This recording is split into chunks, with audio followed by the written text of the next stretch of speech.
तो पिछले एपिसोड में हमने देखा कि किंग यू सेक्ट पर कोई प्रॉब्लम आ चुकी थी, जिसकी वजह से उनके एल्डर्स काफी ज्यादा परेशान हो गए थे। जबकि दूसरी तरफ जल्द ही 7 क्लैन कंपटीशन होने वाला था और इस कंपटीशन में हिस्सा लेने के लिए हम देखते हैं कि ज़ियाओफान भी अपनी फैमिली के साथ निकलकर वहां पर पहुंच जाता है। यहाँ पर पहुंचने के बाद वो लोग देखते हैं कि यहाँ पर तो ऑलरेडी बहुत सारे क्लैन मेंबर्स मौजूद हैं, जो कि सबके सब बहुत ज्यादा पावरफुल दिखाई दे रहे हैं। अब आगे तो नेक्स्ट एपिसोड शुरू होता है और हम देखते हैं कि किंग यू सेक्ट के यहाँ मेन हॉल में बहुत सारे मास्टर मिलकर एक बात पर बहुत ही ज्यादा गहराई से सोच रहे थे, जिस पर मास्टर ज़ूफान कहते हैं कि वानफू क्लैन ने अपने उसूलों को बुला दिया है, वो लोग बहुत ज्यादा खतरनाक बन चुके हैं, इसलिए मुझे नहीं समझ आ रहा कि आखिर हम लोग उनके खिलाफ क्या करें। जो सुनकर मास्टर टियन उनसे कहते हैं कि कहीं तुम्हें डर तो नहीं लग रहा। साथ ही वहाँ पर मौजूद बाकी के एल्डर्स भी अपनी अपनी राय पेश करना शुरू कर देते हैं, जिनमें से एक एल्डर कहता है कि वानफू क्लैन 800 साल पुराना क्लैन है,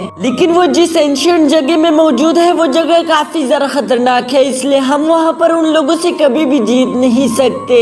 हमें कुछ भी करके इस मसले को शांति से खत्म करना होगा। बेशक हमें उन लोगों से डर नहीं लगता, लेकिन इसके बावजूद भी जंग कोई रास्ता नहीं। ये सब सुनकर किंग यू सेक्ट के एल्डर कहते हैं कि तुम लोगों ने बिल्कुल ठीक कहा, वैसे भी अभी के लिए हमें 7 सेक्ट कंपटीशन पर ध्यान देना होगा, क्योंकि जो भी योद्धा इस फाइनल को जीतेगा वही हमारी हिफाजत कर सकता है। और साथ ही साथ वो कहते हैं कि मुझे टियानियन टेम्पल से मदद मांगनी होगी। बेशक मुझे उन लोगों के साथ काम करना बिल्कुल पसंद नहीं, लेकिन अब सिचुएशन काफी ज्यादा खराब है, इसलिए मुझे उन लोगों से मदद लेनी ही होगी। जो सुनकर वहाँ पर मौजूद सारी एल्डर्स उनके साथ एग्री हो गए थे। जबकि दूसरी तरफ हम देखते हैं कि ज़ियाओफान ऐश को पकड़ने की कोशिश कर रहा था। ये देखकर सोंगडुआन उससे कहता है कि तुम अपने पेट के साथ यहाँ पर यूं नहीं खेल सकते। कि तभी अचानक हम देखते हैं कि पीछे से एक लड़की आ गई थी, जो कि सोंगडुआन से कहती है कि अच्छा तुम भी यहाँ पर आए हो। सोंगडुआन पीछे मुड़कर देखता है कि वो तो और कोई नहीं बल्कि मिस वान है। साथ ही साथ हम देखते हैं कि वो मिस वान को देखकर काफी ज्यादा शर्मा भी रहा था, जबकि वहाँ पर मौजूद बाकी के जूनियर डिसिपल उसका मजाक बनाना शुरू कर देते हैं। वो उसे चिढ़ाते हुए कहते हैं कि मिस वान, सोंगडुआन भाई तो आपको बहुत ज्यादा मिस करते रहते थे। ये सुनकर मिस वान कहती है कि अच्छा तुम मुझे मिस कर रहे थे, जिस पर सोंगडुआन दोबारा से शर्माते हुए कहता है नहीं नहीं मैं तुम्हें मिस नहीं कर रहा था। और इस तरह से यहाँ पर सोंगडुआन अपने ही बातों में फंस गया था। उसे समझ नहीं आ रहा था कि आखिर मैं यहाँ पर क्या जवाब दूँ। इसकी वजह से वहाँ पर मौजूद सारे लोग उसके मासूमियत पर हंसना शुरू कर देते हैं। यहाँ पर ये लोग इसी तरह से मजाक भरी बातें कर ही रहे थे कि तभी दूसरी तरफ हम देखते हैं कि ड्रैगन साइड के लोग भी वहाँ पर आ चुके थे, जिनमें से सीनियर ब्रदर काई बड़ी तेजी के साथ जाकर सीधा मिस जीनू के पास चला जाता है और वो वहाँ पर उन्हें वेलकम करता है। साथ ही साथ वो उनसे कहता है कि कहीं आप मुझे भूल तो नहीं गई, जिस पर मिस जीनू उनसे कहती है कि नहीं ब्रदर काई, मैं आपको नहीं भूली। तभी मिस वान ब्रदर काई से कहती है कि आखिर तुम पहले से काफी ज्यादा अलग लग रहे हो, लगता है कि तुम लोगों ने काफी ज्यादा सख्त ट्रेनिंग की होगी। जिस पर ब्रदर काई अपने साथियों की तरफ इशारा करते हुए कहता है कि हाँ मिस वान आपने बिल्कुल ठीक कहा, पिछली दफा तो हमारा क्लैन इस कंपटीशन को जीत नहीं पाया था, इसलिए हमने ये पिछले 60 साल बहुत ज्यादा सख्त मेहनत की है, इसलिए इस बार मैं उम्मीद करता हूँ कि हम इस कंपटीशन को जीत जाएंगे। जिस पर मिस वान अपने साथियों की तरफ इशारा करते हुए कहती है कि हम लोगों ने भी काफी ज्यादा मेहनत की है, तो इसलिए तुम्हें हमें भी कम नहीं समझना चाहिए। जिस पर ब्रदर काई कहता है कि हाँ मैं आपकी पावर्स के बारे में अच्छे से जानता हूँ और ये भी जानता हूँ कि आप लोगों ने पिछली दफा इस कंपटीशन में कितनी अच्छी तरीके से फाइट की थी, इसलिए मुझे इस बात में कोई शक नहीं।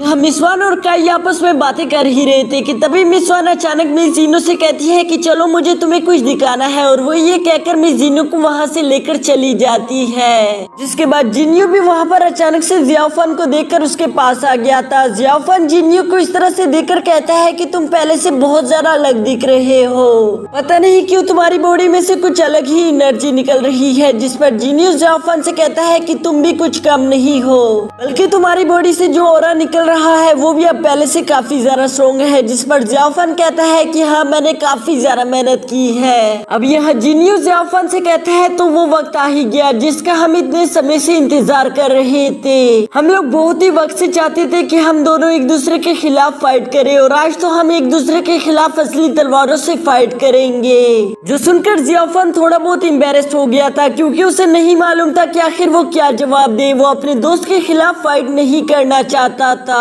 तभी अचानक पीछे से हम देखते हैं कि एक डेसिबल बड़ी तेजी के साथ ऐश को पकड़ने की कोशिश कर रहा था। साथ ही साथ वो कहता है कि शरारती बंदर रुक जा वहीं पर, लेकिन ऐश तो उसके हाथों नहीं आ रहा था बल्कि वो बड़ी तेजी के साथ भागता हुआ सीधा जियाफन के पास आ जाता है। और यहाँ ऐश का पीछा करते करते वो डेसिबल भी सीधा जियाफन के पास आ गया था, जहाँ वो जियाफन से कहता है कि अच्छा ये बंदर तुम्हारा है, वैसे क्या तुम मुझे बता सकती हो कि ये बंदर तुम्हें कहाँ मिला है? ये है तो बहुत ज्यादा शरारती लेकिन उसके बावजूद भी मुझे काफी ज्यादा पसंद आया। जिस पर जियाफन उससे कहता है कि मुझे माफ कर देना, अगर ऐश ने तुम्हें परेशान किया हो मैं उसकी तरफ से तुमसे माफी मांगता हूँ। ये सब सुनकर वो डेसिबल कहता है कि हाँ ये सब तो ठीक है लेकिन ये एक थर्ड आई मंकी है, लेकिन इसके बावजूद भी इसकी थर्ड आई मुझे दिखाई नहीं दे रही। क्या तुम इससे कह सकते हो कि ये मुझे अपनी थर्ड आई दिखा दे? जिस पर वो भी उस ऐश से कहता है कि प्लीज अपनी थर्ड आई मुझे दिखा दो। ये सुनकर जियाफन काफी जरा हैरान हो गया था क्योंकि वो नहीं जानता था कि एक थर्ड आई मंकी क्या होता है। जिस पर वो लड़का उसे बताता है कि ये एक स्पिरिचुअल एनिमल है जिसके पास कुछ अलग ही स्पिरिचुअल पावर्स होती है और इसलिए मैं चाहता था कि मैं इसकी थर्ड आई देख लूं। यहाँ पर ये लोग अभी इसी तरह की बातें कर रहे थे कि तभी अचानक वहाँ पर एक अनाउंसमेंट हो जाती है जो कि इन सब लोगों को मेन हॉल में जमा होने के लिए कह देती है। किंग यू सेट के मेन ग्राउंड में जमा होने के बाद हम देखते हैं कि वहाँ पर सारे एल्डर्स पहले से ही मौजूद थे जो कि इन सबको वहाँ पर वेलकम करते हैं। वहाँ का चीफ एल्डर आगे आकर कहता है कि मैं आप लोगों को इस 7 सेट कंपटीशन में वेलकम करता हूँ, जिसके साथ ही हम देखते हैं कि वहाँ पर सोर्ड सेरेमनी स्टार्ट हो चुकी थी। इस सोर्ड सेरेमनी को देखकर वहाँ पर मौजूद सारे लोग काफी ज्यादा एक्साइटेड हो गए थे क्योंकि ये दिखने में काफी ज्यादा अमेजिंग लग रही थी। इवन कि यहाँ पर जियाफन भी इन सोर्ड फॉर्मेशन को लेकर काफी ज्यादा हैरान हो गया था कि तभी वहाँ पर खड़ा वो डेसिबल जियाफन से खुद का तारुफ करवाना शुरू कर देता है। वो जियाफन से कहता है कि मेरा नाम है जेंग और मैं फेंगजुई सेट से बिलोंग करता हूँ, जिस पर जियाफन भी उसे अपना नाम बता देता है। साथ ही साथ वो बताता है कि इस बंदर का नाम ऐश है और ये मुझे कुछ वक्त पहले एक जंगल में मिला था, तब से ही हम दोनों दोस्त बन चुके हैं। यहाँ पर इन लोगों की ये बातें और सोर्ड सेरेमनी अभी चल ही रही थी कि तभी अचानक से हम देखते कि वहाँ पर एक ड्रैगन की बहुत ही ऊंची आवाजें सब लोगों को सुनाई देना शुरू हो गई थी, जिसके साथ ही हम देखते कि वहाँ पर पानी से एक बहुत बड़ा वाटर ड्रैगन निकलकर इन लोगों पर अटैक करने के लिए आगे आने ही वाला था कि तभी किंग यू साइड के एल्डर बड़ी तेजी के साथ आगे जाकर उसे वहीं पर रोक देते हैं, जिसके साथ ही हमारा ये एपिसोड यहीं पर खत्म हो जाता।